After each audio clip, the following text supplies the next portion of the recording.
हम केस 3 को सॉल्व करते हैं। Case 3, when a light body collides with a massive body at rest. ये इंटरेस्टिंग है। जब एक हल्की चीज़ यानी एक छोटी सी चीज़ आके एक बहुत बड़ी चीज़ से, छोटा सा मास एक बहुत बड़े मास से आकर टकरा जाए और ये बड़ा मास रुका हुआ है, यानी इसकी U2 ज़ीरो है, तो क्या होगा? ठीक,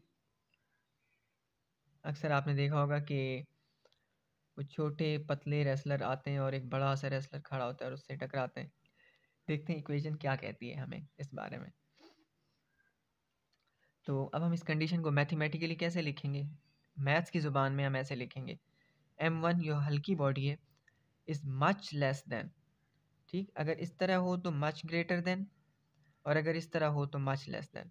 ठीक है, लेस देन का साइन है, दो बार है, मच लेस देन m2, कि ये जो m1 है ये बहुत कम है इस m2 के मुकाबले में, और u2 ज़ीरो है, यानी कि ये रुका हुआ है। अब हम इस कंडीशन को अप्लाई करते हैं। आपको पता है v1 हमारा बराबर होता है difference of mass upon sum of mass into u1 plus twice of m2 upon m1 plus m2 into u2।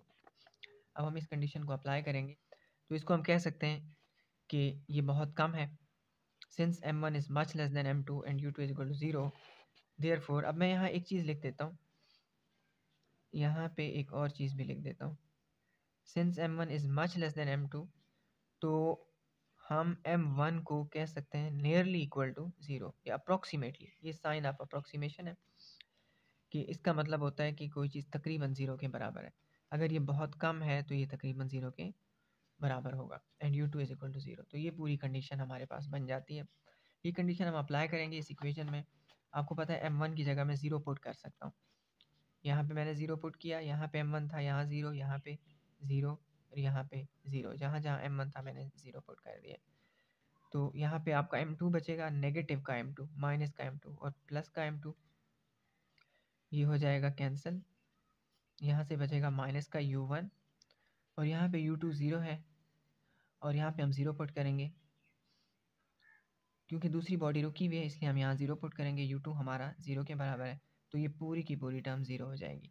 Okay, और यहाँ से आपका सिर्फ माइनस का u1 बचा है, तो आपका आंसर देखिए, यहाँ से माइनस का u1 और ये पूरी की पूरी टर्म ज़ीरो हो जाएगी, और आपका आंसर आएगा v1 is equal to minus u1। और ये हमें क्या बता रहा है?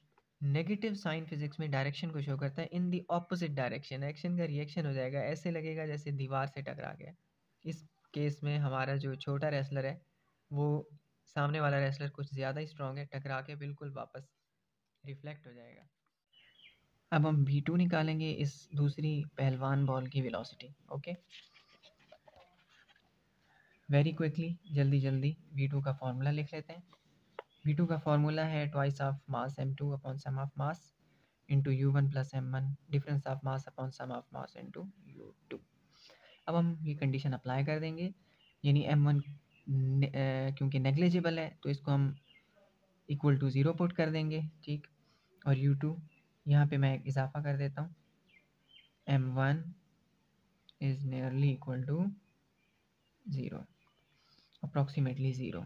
अब हम पुट कर देंगे ये कंडीशन यहाँ पर, यहाँ पे m1, यहाँ पे m1, तो ये टर्म ज़ीरो हो जाएगी क्योंकि 2 m1 से मल्टीप्लाई होके ज़ीरो हो गया, तो ज़ीरो का डिनोमिनेटर जो भी हो ज़ीरो ही रहता है, और u1 से मल्टीप्लाई होकर ये पूरी टर्म ज़ीरो हो जाएगी। क्योंकि u2 ज़ीरो है तो इसलिए ये वैसे भी ज़ीरो हो जाएगा इसकी वजह से। ओके, तो ये टर्म आपकी पूरी ख़त्म हो जाएगी। ये पहले से ही ज़ीरो हो चुका है और ये भी आपका ज़ीरो हो जाएगा, तो zero plus zero is equal to zero. इसका मतलब उस मोटी बॉल की वेलोसिटी में कोई फ़र्क नहीं पड़ेगा, वो वहीं की वहीं खड़ी रहेगी।